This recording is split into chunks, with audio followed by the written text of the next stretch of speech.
Welcome to N24 news. ముందుగా headlines చూద్దాం. తొలి రోజు అయోధ్య రామాలయం వద్ద భక్తజన సంద్రం. కిక్కిరిసిపోయిన ప్రధాన ద్వారం. తొలి రోజు సుమారు 5 లక్షల మంది ఆలయాన్ని సందర్శించవచ్చునని అంచనా.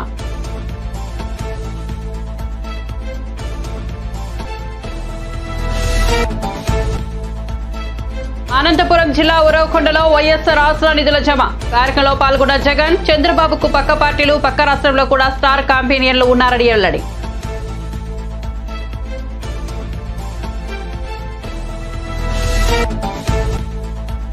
వచ్చే నెల నుండే 200 యూనిట్ల ఉచిత విద్యుత్ పథకం. శుభవార్త చెప్పిన తెలంగాణ మంత్రి కోమిటిరెడ్డి. ఇచ్చిన హామీలను 100 రోజుల్లో నెరవేర్చుతామని పునరుద్ఘాటన.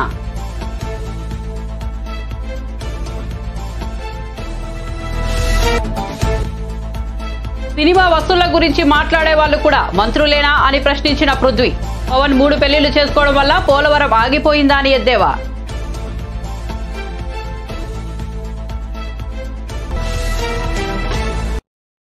ఇక వార్త వివరాల్లోకి వెళ్తే టీడీపీ అధినేత చంద్రబాబు ఏనాడు ఒక్క మంచి పని కూడా చేయలేదని ఏపీ ముఖ్యమంత్రి జగన్ విమర్శించారు. చెడు మాత్రమే చేసిన చంద్రబాబుకు గజ దొంగల ముఠా ఉందని అన్నారు. రామోజీరావు, ఈనాడు, ఆంధ్రజ్యోతి, టీవీ5 వీళ్లకు తోడు దత్తపుత్రుడు ఉన్నారని ఎద్దేవా చేశారు. వీళ్లకు మనం ప్రతిరోజు సమాధానం చెప్పుకోవాల్సి వస్తోందని అన్నారు.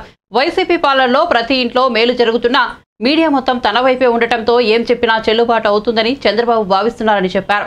అనంతపురం జిల్లా ఉరవకొండలో వైఎస్ఆర్ ఆసరా నిధుల జమ కార్యక్రమంలో జగన్ పాల్గొన్నారు. ఈ సందర్భంగా ఆయన మాట్లాడుతూ ఈ వ్యాఖ్యలు చేశారు. చంద్రబాబు ఏ సంక్షేమం చేయకపోయినా ఆయనను ఆకాశానికి ఎత్తేసేందుకు స్టార్ క్యాంపెయినర్లు ఉన్నారని జగన్ అన్నారు. పక్క పార్టీలో, పక్క రాష్ట్రంలో ఆయనకు స్టార్ క్యాంపెయినర్లు ఉన్నారని చెప్పారు. దత్తపుత్రుడు ఒక స్టార్ క్యాంపెయినర్ అయితే ఆయన వదిన మరో స్టార్ క్యాంపెయినర్ అని విమర్శించారు. పక్క రాష్ట్రంలో శాశ్వతంగా ఉండే మీడియా అధిపతులు చంద్రబాబుకు క్యాంపెయినింగ్ చేస్తుంటారని దుయ్యబట్టారు.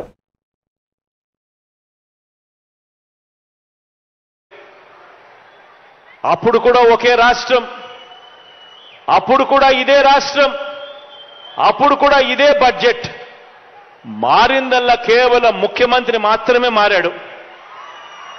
మిగిలినటివన్నీ మామూలే. అదే రాష్ట్రం, అదే బడ్జెట్. మారిందల్లా కేవలం ముఖ్యమంత్రి మాత్రమే. అప్పుల గ్రోత్ రేటు కూడా చూస్తే అప్పటికన్నా మీ బిడ్డ ప్రభుత్వంలో అప్పుల గ్రోత్ రేటు కూడా తక్కువే. మరి మీ బిడ్డ ప్రభుత్వంలో నా ప్రతి అక్క చెల్లెమ్మ ముఖాన చిరునవ్వు ఎలా కనపడతా ఉంది? గతంలో 5 సంవత్సరాల పీరియడ్లో ఆ గతంలో ఎందుకు అక్క చెల్లెమ్మలకు ఈ మంచి జరగలేదు అన్నది ఆలోచన చేయమని అడుగుతా ఉన్నా. కారణం ఒక్కటే. గతంలో ఇదే కాదు దెబ్బతిన్నారు అని చెప్పడం పరిస్థితులు కూడా ఈ 56 నెలల ఆ ఫోన్లో ఎస్ఓ కూడా ఏమీ చేయని వారికి చెడు మాత్రమే చేసిన చరిత్ర ఉన్న వారికి, చెడు మాత్రమే చేసిన చరిత్ర ఉన్న చంద్రబాబు నాయుడు గారికి, ఆయన ఎల్లో మీడియాకి, ఆయన గజ దొంగల ముఠాకి. ఆయన గజ దొంగల ముఠా అంటే ఎవరో మీ అందరికీ కూడా బాగా తెలుసు అనుకుంటా. మంచి చేసిన చరిత్ర లేదు, ఎప్పుడూ కూడా మోసం చేసిన చరిత్రే. ఆ చరిత్ర చంద్రబాబు నాయుడు గారు, ఆయనకు తోడు ఒక రామోజీరావు, ఒక ఈనాడు, ఒక ఆంధ్రజ్యోతి, ఒక టీవీ5 వీళ్ళందరికీ తోడు ఒక దత్తపుత్రుడు.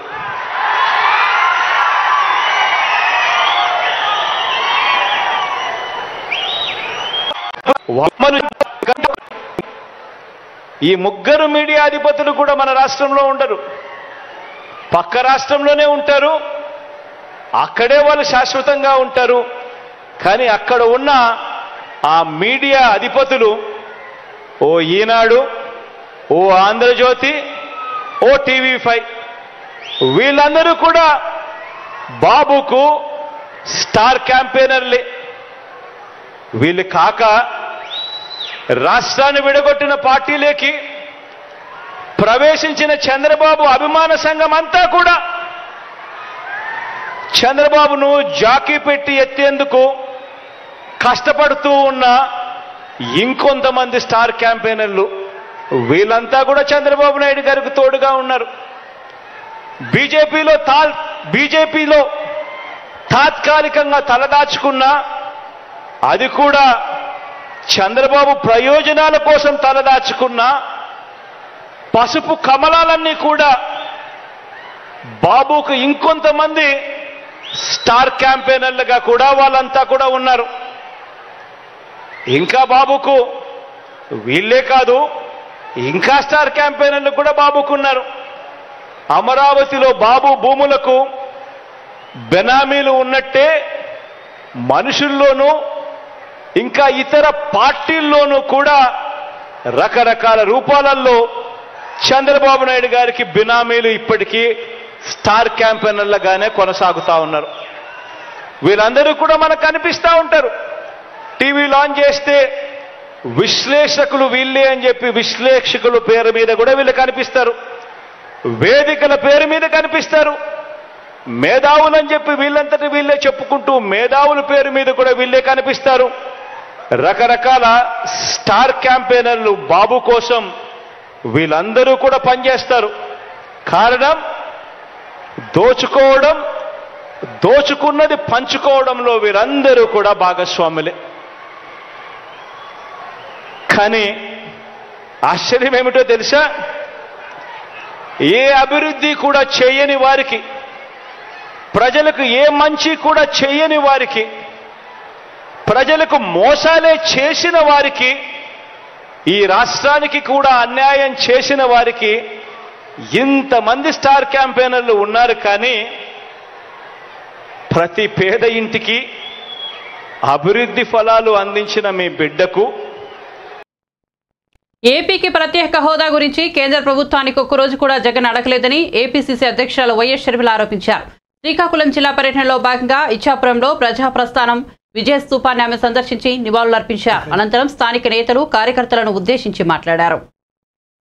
ఇదే ఇచ్చాపురంలో ఎక్కడైతే రాజశేఖర రెడ్డి గారు ఆయన పాదయాత్ర ముగించుకున్నారో దానికి కొనసాగింపుగానే రాజశేఖర రెడ్డి బిడ్డ ఈ రోజు మళ్ళీ ఆంధ్ర రాష్ట్ర ప్రజలకు మేలు జరగాలి ప్రస్థానాన్ని ఇదే ఇచ్చాపురంలో మొదలుపెట్టదలుచుకుంది రాజశేఖర రెడ్డి బిడ్డ. కాంగ్రెస్ పార్టీ రాజశేఖర రెడ్డి గారికి 2 సార్లు ముఖ్యమంత్రి అవకాశం ఇచ్చింది. రాజశేఖర రెడ్డి గారు కాంగ్రెస్ పార్టీ ద్వారా రైతులకు రుణమాఫీ చేయగలిగారు. ఈ రోజుల వరకు కూడా రాజశేఖర రెడ్డి గారిని నెత్తిన పెట్టుకుని కాంగ్రెస్ పార్టీ సోనియా గాంధీ గారైతేనేమి, రాహుల్ గాంధీ గారైతేనేమి వాళ్ళతో మాట్లాడినప్పుడు నాకు వాళ్ళకు రాజశేఖర రెడ్డి గారి పట్ల ఎంత గౌరవం ఉందో నాకు అర్థమైంది. రాజశేఖర రెడ్డి గారిని అవమానించిన పార్టీ కాంగ్రెస్ పార్టీ అని, రాజశేఖర రెడ్డి గారి పేరుని ఎఫ్ఐఆర్ లో పెట్టిన పార్టీ కాంగ్రెస్ పార్టీ అని ఇంతగా మాట్లాడుతున్నారే. రాజశేఖర రెడ్డి బిడ్డ ఈ రోజు ఇక్కడ నిలబడి మీ అందరి సాక్షిగా చెప్తుంది వాస్తవం లేదు. నిజానికి రాజశేఖర రెడ్డి గారిని సోనియా గాంధీ గారితో నేను మాట్లాడినప్పుడు రాజశేఖర రెడ్డి గారిని ఎంత గౌరవిస్తున్నారో నాకు అర్థమైంది. రాజీవ్ గాంధీ గారు చనిపోతే చనిపోయిన తర్వాత ఆయన పేరు కూడా సిబిఐలో చేర్చడం జరిగింది. అలాంటిది నాకు ఆ బాధ ఎలా ఉంటుందో తెలిసి కూడా రాజశేఖర రెడ్డి గారి కుటుంబానికి నేను అంత అన్యాయం చేయగలనా? నేను చేయలేదు, నాకు తెలిసి జరిగింది కాదు ఇది అని ఆ రోజు సోనియా గాంధీ గారు నా కళ్ళల్లో కళ్ళు పెట్టి చూసి నా చేతిలో చేయి పెట్టి ఈ మాట చెప్పడం జరిగింది. ఇది వాళ్ళు తెలియక చేసిన పొరపాటు అయి ఉండొచ్చేమో కానీ వాళ్ళు చేసిన తప్పిదం అయితే కాదు. వాళ్ళతో మాట్లాడిన తర్వాత వాళ్ళ మనసు అర్థం చేసుకున్నాక చెప్తున్న మాట. కానీ ఈ రోజు ఆంధ్ర రాష్ట్రంలో జరుగుతున్న పరిస్థితులను గమనిస్తే చాలా బాధాకరంగా ఉంది. ఆంధ్ర రాష్ట్ర నాయకులు మాత్రం బీజేపీ పార్టీకి బానిసలైపోయారు. ప్రజలు ఒక్క ఎమ్మెల్యేను కూడా గెలిపించలేదు బీజేపీ పార్టీ నుంచి. కానీ ఈ రోజు ప్రభుత్వంలో ఉన్న అందరు ఎమ్మెల్యేలు, ప్రభుత్వం సైతం, ముఖ్యమంత్రి గారు సైతం బీజేపీ పార్టీకి ఊడిగలు చేస్తున్నారు, బీజేపీ పార్టీకి బానిస అయిపోయారు. ఆంధ్ర రాష్ట్ర ప్రజలకు కూడా బీజేపీ పార్టీకి బానిసలు చేయాలన్న ప్రయత్నం చేస్తున్నారు. చేస్తున్నారు. 25 ఎంపీలు ఉంటే మొత్తం 25 ఎంపీలు ఈ రోజు బీజేపీ పార్టీకే ఊడిగలు చేస్తున్నారు. బీజేపీ పార్టీ 10 సంవత్సరాలు అవుతున్నా కూడా ఆంధ్ర రాష్ట్రానికి ప్రత్యేక హోదా 15 సంవత్సరాలు ఇస్తామని చెప్పి కూడా ఈ రోజు అసలు మూసే ఎక్కడం లేదు. ఇక్కడ ప్రజలు గెలిపించిన ఎంపీలు కానీ ఎమ్మెల్యేలు కానీ ఒక్కసారి కూడా బీజేపీని ప్రశ్నించలేదు. ముఖ్యమంత్రి గారు జగనన్న గారు ఒక్కసారంటే ఒక్కసారైనా బీజేపీని మాకు ప్రత్యేక హోదా మీరు ఎందుకు ఇవ్వడం లేదు అని ప్రశ్నించిన పాపాన పోలేదు. మనకు స్పెషల్ స్టేటస్ ఇవ్వదో చూస్తాను అని మీరు ఎంపీలు నాకు ఇవ్వండి, వాళ్ళ మెడలు వచ్చేలా సరే స్పెషల్ స్టేటస్ తీసుకొస్తానన్నారు. మరి ఏమైంది జగనన్న గారు అని అడుగుతున్నాం. సమాధానం చెప్పాల్సిన అవసరం ఉంది. రాజశేఖర రెడ్డి గారి బిడ్డగా చెప్తున్నా, రాహుల్ గాంధీ గారు మొట్టమొదటి సంతకమే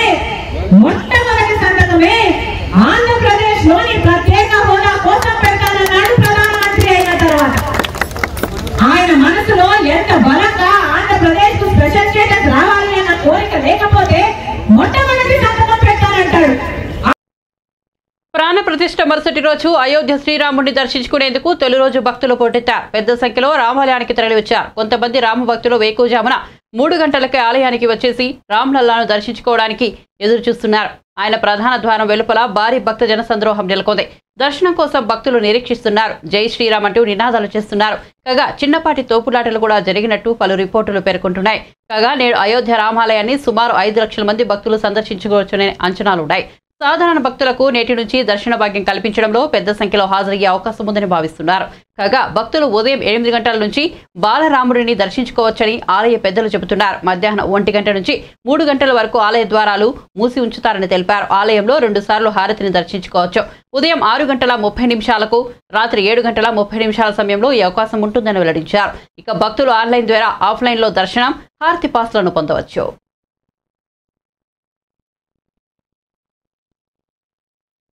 వచ్చే ఫిబ్రవరి నుంచి 200 యూనిట్ల ఉచిత విద్యుత్ పథకాన్ని అమలు చేస్తామని తెలంగాణ రాష్ట్ర మంత్రి కోమటిరెడ్డి వెంకటరెడ్డి వెల్లడించారు. మంగళవారం గాంధీ భవన్లో 6 గ్యారంటీల అమలుపై కాంగ్రెస్ పార్టీ మేనిఫెస్టో కమిటీ సమావేశమైంది. మంత్రులు కోమటిరెడ్డి, శ్రీధర్బాబు, కాంగ్రెస్ తెలంగాణ వ్యవహారాల ఇన్ఛార్జ్ దీపాదాస్ మున్షి ఇతర సభ్యులు పాల్గొన్నారు. ప్రజలకు ఇచ్చిన హామీలు, వాటి అమలుపై కమిటీ చర్చించింది. అనంతరం కోమటిరెడ్డి మీడియాతో మాట్లాడుతూ 100 రోజుల్లో తాము ఇచ్చిన హామీలను తప్పకుండా నెరవేర్చుతామని స్పష్టం చేశారు. ఉచిత బస్సు ప్రయాణంతో పాటు పలు హామీలు నెరవేర్చామని, మిగతా వాటిని గడువులోగా అమలు చేస్తామన్నారు. ఎన్నికల్లో ఇచ్చిన ప్రతి హామీని నెరవేరుస్తామన్నారు. వచ్చే నెల నుంచి ఉచిత విద్యుత్ పథకం అమలు చేస్తామన్నారు. హామీల అమలుపై ఎలాంటి అనుమానాలు అవసరం లేదని స్పష్టం చేశారు. కాంగ్రెస్ పార్టీ ఇచ్చిన మాటకు కట్టుబడి ఉంటుందన్నారు. గవర్నమెంట్ ఇచ్చిన మొదటి రేపో మాపో జైల్లోకి పోయే కవిత, జగదీశ్వర రెడ్డి తప్ప, కేటీఆర్ తప్ప ఎవరు దొరకలేదు. మీకు మంచిది.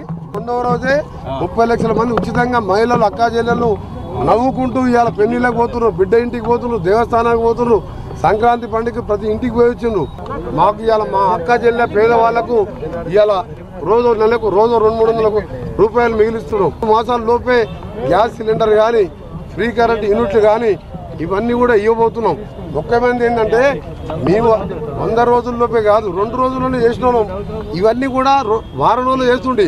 కానీ మా కర్మ గవర్నమెంట్ ఇచ్చిన మొదటి క్యాబినెట్లో ప్రభాకర్ రావు అనే పెట్టుకుని ఆయన పెట్టుకొని 70,000 కోట్ల రూపాయల నష్టాల బారుపడి యాదాద్రి, భద్రాద్రి, ఛత్తీస్గఢ్ కరెంట్లో కనుగోలలో, ప్లాంట్ నిర్మాణంలో నామినేషన్ బేసిస్ మీద 70,000 కోట్లు నష్టాల పరిచిన ఆ పెద్ద మనిషి మీటింగ్ ముఖ్యమంత్రి గారు పిలిస్తే కూడా రాకుండా తప్పిపోయాడు. ఇంక్లూడింగ్ జగదీష్ రెడ్డితో పాటు ఆ దివాళా తీసిన డిపార్ట్మెంట్ని సెట్ చేసుకుంటూ రిజివి లాంటి సమర్థమైన అధికారం వేసి వచ్చే నెలలోనే 200 యూనిట్ చేస్తున్నాం. ఇంకొకటి ఏంటంటే ఫ్రీ కరెంటు వెంకరెడ్డి గారు అన్నారు, ఆయన దగ్గరికి పండి అని చెప్తున్నారు కదా. నేను ఒకటే చెప్తున్నా, 30 లక్షల మంది యువకులకు 3,116 అన్నాము. 3,000 అంటే 30 లక్షల మంది యువకులు ఆ రోజు మీరు రెచ్చగొట్టుండే మీ ఫామ్ హౌస్లు, ఇండ్లు అన్నీ కూడా బద్దలు కొట్టేవాళ్ళు. ఇవాళ మాకు 100 రోజులు టైం అడిగినాం. 100 రోజుల్లోపే ఇంకా ఇప్పటిదాకా రైతు బంధు పడట్లేదు అడుగుతున్నారని జగదీష్ రెడ్డి అంటారు. అన్నవారిని మీరు చెప్పుతో కొట్టండి. అంత ధైర్యం లేకపోతే బుద్ధిగా ప్రశ్నించండి. మీరు దళితుని ముఖ్యమంత్రి చేస్తే తల తీసేసుకుంటా అన్న మీ నాయనకి ఇంకా తల ఉందా లేదా?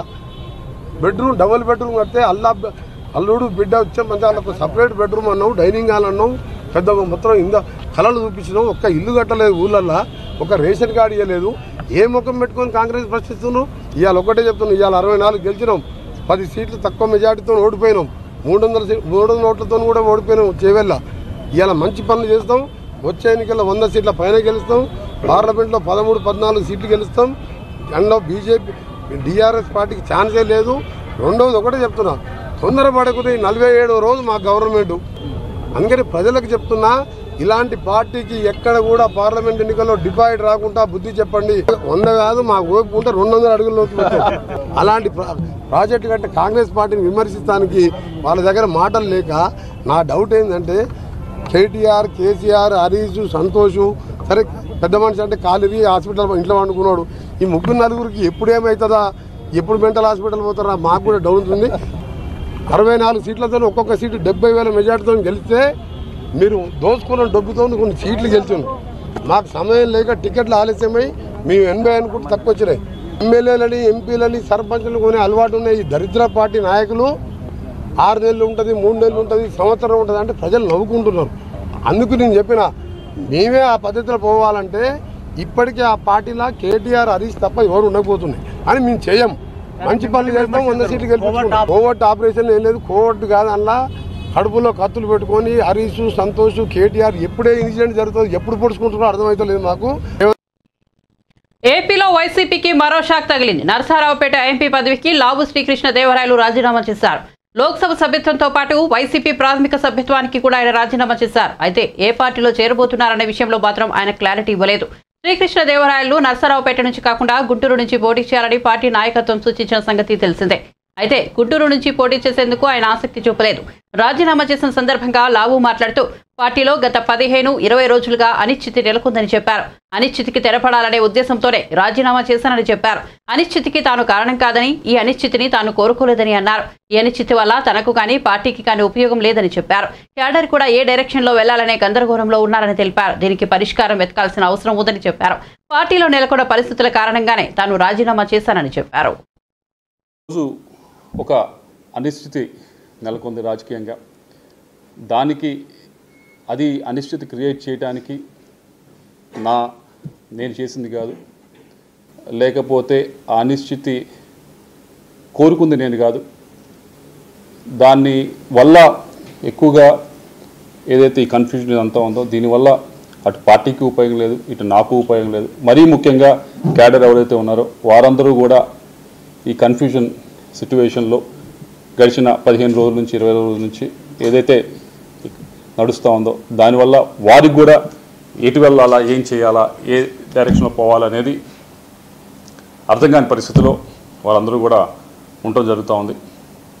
దానికి ఏదో ఒక విధంగా తెరదించాలి, ఏదో ఒక విధంగా ఫుల్ స్టాప్ పెట్టాలనేదే మా ఉద్దేశం.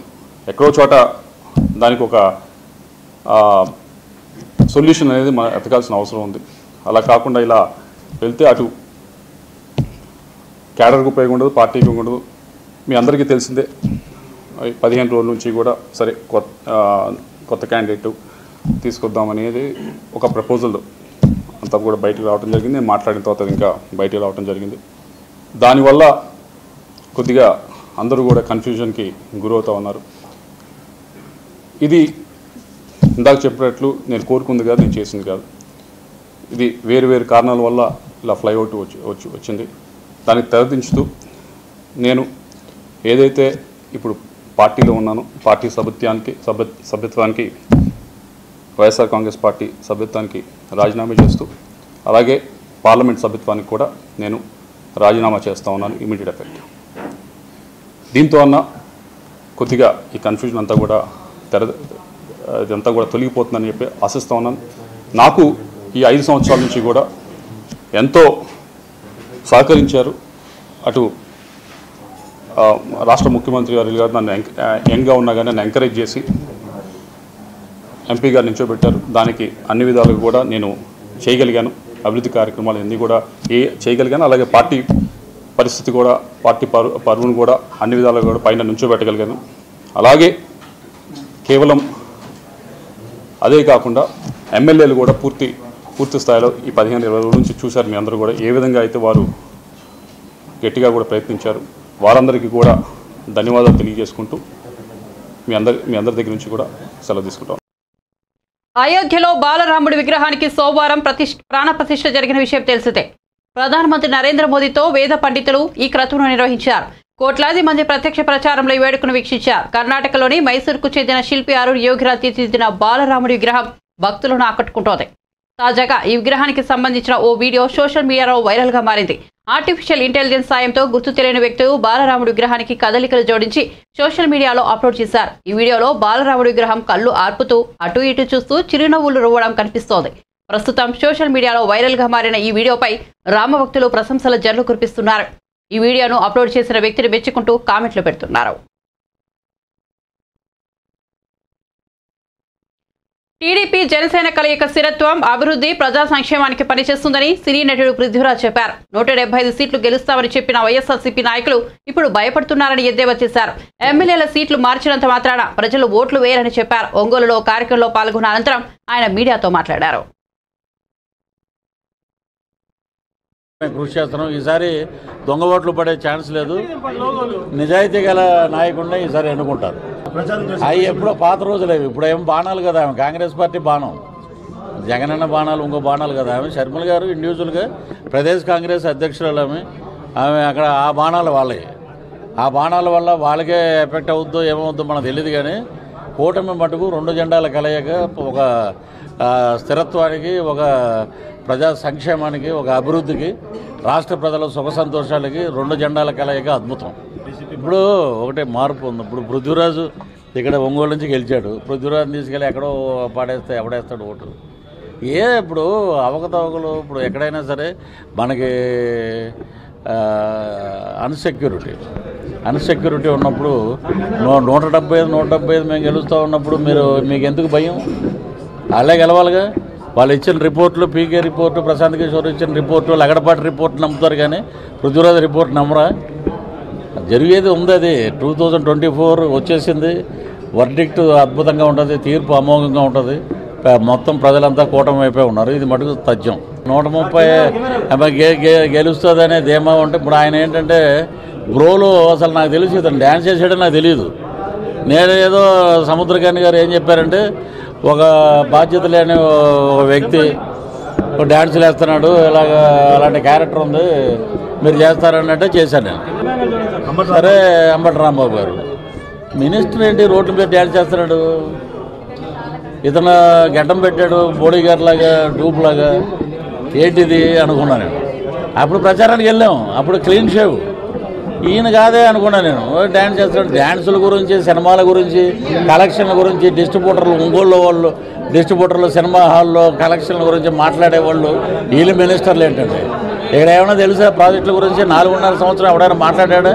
136 స్థానాలతోటి మిశ్రమ ప్రభుత్వం ఏర్పడితే 21 ఎంపీ స్థానాలు రాసుకోండి. ఇది నేను వస్తున్నా త్వరలో మార్చిలో ప్రచారానికి, అప్పుడు చూపిద్దాం మిగతా సంగతి అంతా. నేను పోటీ చేయనండి. నేను ఆ కూటమి వెనకాల ఉంటాను. నేను ఇప్పుడు మా చంద్రబాబు గారును పవన్ కళ్యాణ్ గారు వదిలిన బాణం పృథ్వీరాజు. ఈ 3 పెళ్లిళ్ళు చేసుకోవడం వల్ల పోలవరం ప్రాజెక్ట్ ఆగిపోయిందే, లేకపోతే ఒంగోలు రోడ్లు ఆగిపోయినాయే, నెల్లూరులో డెవలప్మెంట్ ఆగిపోయింది. ఎందుకండి మాట్లాడినాయి? మీరు చేసిన అభివృద్ధి అది. రాజశేఖర రెడ్డి గారు ఉన్నప్పుడు ప్రెస్ మీట్లు ఉంటాయి. ఇప్పుడు ఎవరేం మాట్లాడలే. కొత్తగా గుడ్ మార్నింగ్ హైదరాబాద్ అనేవాడు చిరంజీవి గారి సినిమాలో, ఏదో సినిమాలో పెట్టారు కదా, అది గుడ్ మార్నింగ్ అని ఒకటి వస్తుంది. ఈ బూతులు మినిస్టర్లు, బూతులు యూనివర్సిటీ కుప్పకూలిపోయే రోజు దగ్గరలో ఉంది. 100 డేస్లో అసలు రాజధాని లేదు. 3 ఎక్కడి నుంచి వచ్చినాయండి? ఇంకా మా మనవాడిని అడిగా రాజధాని ఎక్కడంటే నోరు మూసుకోండి. ఇంకా మీరు ఎంత చదువుకుని, ఎంఏ చదువుకుని ఏం మాట్లాడుతున్నారని. ఎక్కడ ఉంది రాజధాని? ఇప్పుడు ఎలక్షన్ మొదలవుతుంది, వచ్చాక ప్రచారరథం ఎక్కి దుమ్ము దులుపుతాను ఏంటనేది. శ్రీకాకుళం నుంచి శ్రీకాళహస్తి వరకు ప్రచారం చేసి వాడుకు దొబ్బి వదిలేసినటువంటి అధికార పార్టీ దానికి తగ్గ సమాధానం చెప్పే రోజు దగ్గరలోనే ఉంది. ఎవడ జాతకం ఏంటనేది నా దగ్గర ఉన్నాయి. ఇప్పుడు లోకేష్ బాబుది రెడ్ డైరీ అన్నారు కదా, నా దగ్గర ఉంది PR డైరీ అని. ఏపీలోని సమస్యలు ఇన్ని రోజులుగా షర్మిలకు కనిపించలేదా అని బీజేపీ నేత భానుప్రకాష్ ప్రశ్నించారు. తిరుపతిలో మీడియాతో మాట్లాడిన ఆయన దొంగ ఓట్లతో వైఎస్ఆర్సీపీ మళ్లీ అధికారంలోకి రావాలని భావిస్తోందన్నారు. తిరుపతి ఉప ఎన్నికల అక్రమాలపై చర్యలు తీసుకోవడంలో అధికారులు అలసత్వం చూపుతున్నారని ఆరోపించారు. కరెన్సీ నోట్లు, దొంగ ఓట్లు, కరెన్సీ నోట్లతో ఎన్నికల్లోకి వెళ్ళి తద్వారా ఎన్నికల్లో గెలవాలని చెప్పి అధికార పార్టీ పన్నాగాలు పడుతూ ఉంది. తిరుపతి బై ఎలక్షన్స్లో ఈ ఎలక్షన్ దొంగ ఓట్లు ప్రక్రియలో భాగంగా ఎపిక్ కార్డ్స్ ఈఆర్ఓ వెబ్సైట్ నుంచి దాదాపు 34,000 పైచిలకు ఎపిక్ కార్డ్స్ని డౌన్లోడ్ చేసుకోవడం జరిగింది. దాని మీద భారతీయ జనతా పార్టీ పూర్తి ఆధారాలతో కేంద్ర ఎన్నికల సంఘానికి ఫిర్యాదు చేయడం జరిగింది. కేంద్ర ఎన్నికల సంఘం రాష్ట్ర ఎన్నికల సంఘానికి, రాష్ట్ర ఎన్నికల సంఘం పోలీసు యంత్రాంగానికి దీని మీద విచారణ చేపట్టాలని చెప్పి ఆదేశాలు జారీ చేయడం జరిగింది. విచారణ మొదలుపెట్టారు, కానీ ఈ దొంగ ఓట్ల వ్యవహారంలో కేసుని పక్కదారి పట్టించే ప్రయత్నం పోలీసు అధికారులు చేస్తున్నారు. మేము దీని మీద తిరుపతి ఎస్పీ గారికి కలిసి ఫిర్యాదు చేయడం జరిగింది. అసలు నిందితుల్ని తప్పించడానికి పోలీస్ యంత్రాంగం ప్రయత్నం చేస్తోంది. నిష్పక్షపాతంగా విచారణ జరిపించండి. ఎందుకంటే దీంట్లో 20% ప్రభుత్వ అధికారులుంటే 80% రాజకీయ నాయకుల హస్తం ఉంది, అధికార పార్టీ నాయకుల హస్తం ఉంది. అధికార పార్టీ నాయకులు మంది మార్బలంతో ఈ దొంగ ఓట్ల వ్యవహారం రాష్ట్ర వ్యాప్తంగా నడిపారు. ఇది తిరుపతికి ఒకటే పరిమితం కాదు, శ్రీకాకుళం నుంచి కుప్పం వరకు అన్ని ప్రాంతాల్లో దొంగ ఓట్ల మీద ఆధారపడి ఎన్నికల్లో గెలవాలనుకుంటున్నారు. మీరు ఎందుకు రాజకీయ నాయకులను తప్పించే ప్రయత్నం చేస్తున్నారు? ఇండియన్ అడ్మినిస్ట్రేటివ్ సర్వీస్ ఆంధ్రప్రదేశ్లో అధికార పార్టీ సర్వీస్గా మారిపోయింది. వైసీపీ నాయకులు ఏది చెప్తే అది పోలీస్ అధికారులు దాన్ని వింటున్నారు. ఇది మంచిది కాదు, ప్రజాస్వామ్యంలో ఇది మంచిది కాదు. ఈ 4.5 సంవత్సరాల్లో మిత్రులారా ఆంధ్రప్రదేశ్లో ఎన్నికల పేరుతో ఎంపికలు చేశారు. భారతీయ జనతా పార్టీ డిమాండ్ చేస్తోంది, ఆ రోజు అధికార పార్టీ తరఫున ఎన్నికైనటువంటి తిరుపతి ఎంపీ అనర్హుడిగా ప్రకటించాలి. ప్రజలు ఓటేసి గెలిస్తే ప్రజా విజయం అవుతుంది. మీరు దొంగ ఓటుతో గెలిచి ఓ ప్రజాప్రతినిధిగా మీరున్నారంటే ఇది నైతిక కాదు. నైతిక బాధ్యత వహిస్తూ మీరన్నా రాజీనామా చేయండి, లేకపోతే రాబో రోజుల్లో ఒక్కరోజైనా సరే ఖచ్చితంగా మీరు సస్పెండ్ అయ్యే అవకాశం ఉంది. ఇది నిష్పక్షపాతంగా విచారణ జరగట్లేదు. ఇక్కడ అధికార పార్టీ నాయకుల ఆధ్వర్యంలో విచారణ జరుగుతోందని చెప్పి మేము భావిస్తున్నాం. ఎందుకంటే వన్స్ పోలీస్ డిపార్ట్మెంట్కి వచ్చిన తర్వాత వాళ్ళ స్టైల్లో కానీ విచారణ చేస్తే ఈ 15 రోజుల్లో నిందితుల్ని ఖచ్చితంగా గుర్తించి అరెస్ట్ చేసేవాళ్ళు. ఇప్పటివరకు ఎంతమందిని గుర్తించారు మీరు? ఈ దొంగ ఓట్ల వ్యవహారంలో ఎంతమందిని గుర్తించారని చెప్పి పోలీస్ శాఖను భారతీయ జనతా పార్టీ ప్రశ్నిస్తూ ఉంది. నిష్పక్షపాతంగా విచారణ జరిగితే ఆంధ్రప్రదేశ్లో అధికార పార్టీ అభ్యర్థులు చాలామంది డిస్క్వాలిఫై అయిపోతారు. ఎందుకంటే ఎన్నికల నియమావళిని ఉల్లంఘించారు కాబట్టి. ఎన్నికల ప్రక్రియలో ఈ దొంగ ఓట్లు చేర్చడంలో కానీ తయారు చేయడంలో కానీ దగ్గరుండి నడిపించినటువంటి ఈ రాజకీయ నాయకులు చాలామంది ఈరోజు ఎన్నికల బరిలో ఉన్నారు. వీరందరూ తొందరలోనే డిస్క్వాలిఫై అయ్యే అవకాశం ఉంది. కాబట్టి దాన్ని బెదిరిపోయి పోలీసుల్ని లొంగ తీసుకోనో ఏమో వాళ్ళ కేసును నీరుగార్చే ప్రయత్నం చేస్తున్నారు. వీరు వెనక నుండి నడిపించే శక్తులు వ్యక్తుల మీద చర్యలు తీసుకుంటే మొత్తం వాస్తవాలు ప్రజల ముందు వస్తుంది. ఈ 4 సంవత్సరాల్లో ఆంధ్రప్రదేశ్ని పూర్తిగా అంధకార ప్రదేశ్గా మార్చినటువంటి చరిత్ర జగన్మోహన్ రెడ్డి గారికి దక్కుతుంది. ఈ 5 సంవత్సరాల కాలంలో ఆంధ్రప్రదేశ్లో ఎవరున్నా బాగుపడ్డారా అంటే అధికార పార్టీని నమ్ముకున్న నాయకుల్లో కొందరు అమ్ముకొని బాగుపడ్డారు. నిన్న మొన్నటేమైనా కనబడుతున్నాయి షర్మిల గారికి సమస్యలు అంటే కాంగ్రెస్ పార్టీలో చేరిన తర్వాతే కనబడుతుందమ్మా మీకు, అంతకుముందు ఏం కనపడలేదా? ఆంధ్రప్రదేశ్లో 4 సంవత్సరాలు ఇదే జరుగుతోంది. ఆ రోజు ఎందుకు ప్రశ్నించలేదు మీరు? ఆ రోజు ప్రశ్నించుంటే మీరు ఈరోజు ప్రశ్నించే ప్రశ్నకి ప్రజలు మిమ్మల్ని నమ్ముండేవాళ్ళు. కాంగ్రెస్ పార్టీని తిట్టలేదు. ఈరోజు ఎత్తి బుధాన వేసుకున్నారు. నీ స్వార్థం కోసం, నీ స్వార్థ రాజకీయాల కోసం, నీ రాజకీయ భవిష్యత్తు కోసం నీవు ఊసరి వెళ్ళి రాజకీయాలు ఆడుతున్నావు తప్ప ప్రజలు నీ మాటలు నమ్మే పరిస్థితిలో లేరు. బులెటిన్ ముగించే ముందు హెడ్లైన్స్ మరోసారి చూద్దాం. తొలి రోజు అయోధ్య రామాలయం వద్ద భక్తజన సంద్రం. ఇక్కిరిసిపోయిన ప్రధాన ద్వారం. తొలి రోజు సుమారు 5 లక్షల మంది ఆలయాన్ని సందర్శించవచ్చనే అంచనా.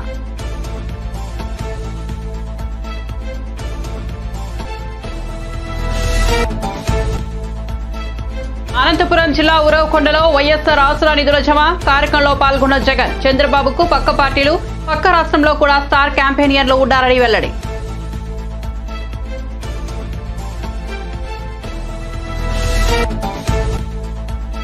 వచ్చే నెల నుంచే 200 యూనిట్ల ఉచిత విద్యుత్ పథకం శుభవార్త చెప్పిన తెలంగాణ మంత్రి కోమటిరెడ్డి. ఇచ్చిన హామీలను 100 రోజుల్లో నెరవేర్చుతామని పునరుద్ఘాటన.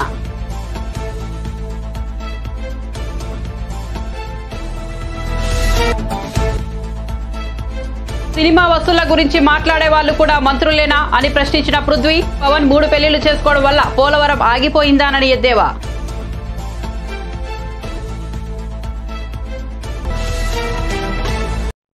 ఇవి బులెటిన్ అప్డేట్స్. చూస్తూనే ఉండండి N24 న్యూస్.